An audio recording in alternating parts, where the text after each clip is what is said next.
Hey guys, welcome back to my YouTube channel, and I hope everybody's doing okay. I am very grateful to all of my subscribers, to people that watch, your likes, your comments. I am super grateful. Anyway, this is the part 2 continuation of the last video I made, which was on how I made the Hermes famous or trending Hermes sandals using denim. So on the last video, please, if you haven't seen that one, maybe you just come across this particular video. There are videos in the playlist concerning this Hermes sandals and slippers pattern and everything, so please do well to check out the playlist and check out the part 1 of this video. So in the part 1, I showed you guys how I generated the pattern and a few tips on how to gum everything together to your leather and kind of a lining you should use. So in this video, I'm basically just going to tell you guys or show you guys how to sew.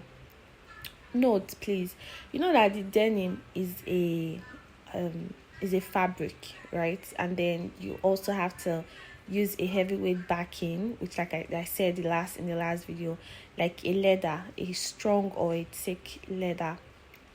So my needle is obviously big because of the kind of things I sew, working with leather and everything. So sometimes when I try to sew a fabric, you can actually see the needle marks on it, and it doesn't make it look nice half of the time because the needle is like so big. So the needle marks are very big, unlike a regular tailor's sewing machine. So I didn't change the needle now because I'm using a heavyweight backing. I'm using a leather to lining the fabric. So I obviously just continued. Please, we are not tailors. We are not tailors. We don't work very fast with sewing machine. You don't just have to press it or start pedaling and going fast. Take your time, especially when you're working with a Hermes pattern or a Hermes design, where you know that there are a lot of curves that you should go, so as not to make mistake, also that your sewing will not be going left and your pattern is going right. Please take your time, just go very slow. I'm even going slower than this video. I just sped it up a little.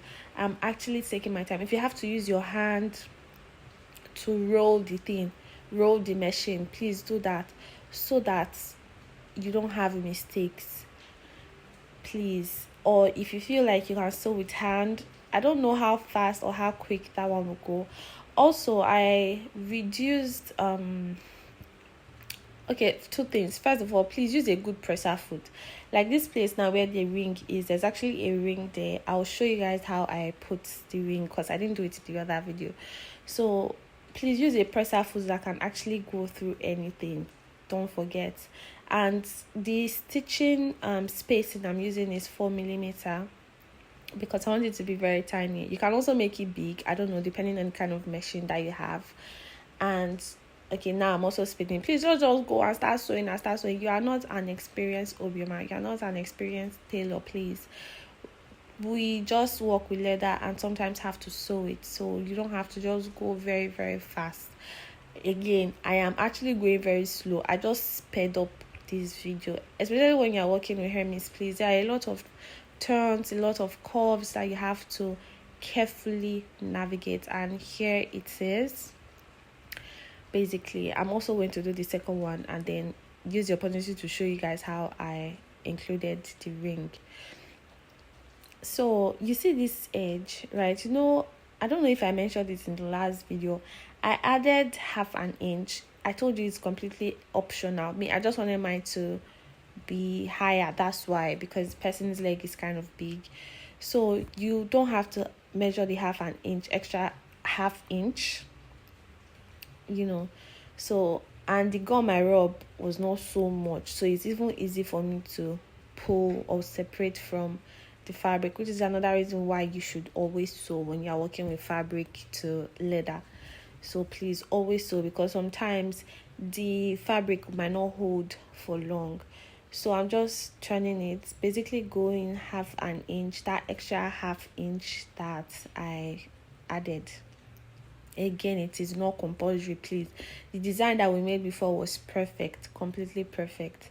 So I'm just going to this is real time, by the way, because I really want you guys to see it. We are not in a hurry here.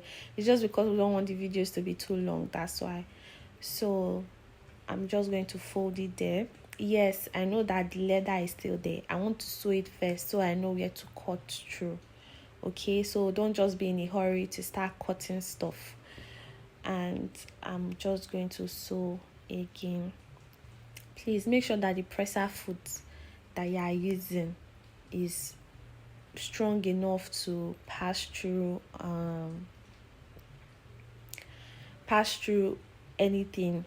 Because of this ring is why I'm saying that. If it was just a normal leather with no rings, no buckles or something, it would be very easy to just sew around.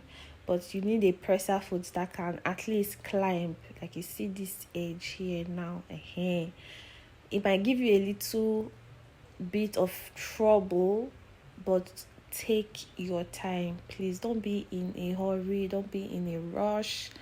Just take your time. Hold the what you are sewing properly, and please be focused on it. Okay, and yes, that is it. You turn and then you go again. It is not going to be easy, but it is not hard. It is not something that is very easy or smooth to do, but it is not hard. Trust me.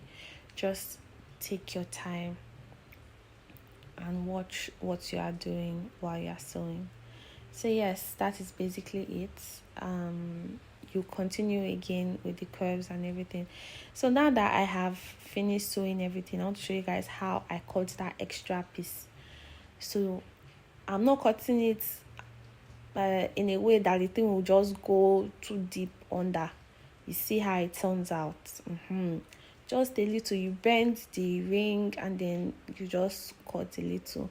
I'm basically just using my scissors to cut any extras because, like I said, we do not want the pattern looking very rough. It's denim. Any small thing will start to make a fringe or start to pull. We don't want that. We want something that we want it to look as straight as it can possibly be. And I'm basically just showing you guys a little bit of the lasting process. This is it right here. It's just a little bit. There's really nothing much to say, honestly, about this lasting process. It's just your normal lasting. I don't know if you have any questions concerning lasting, any issue, lasting the opal or anything.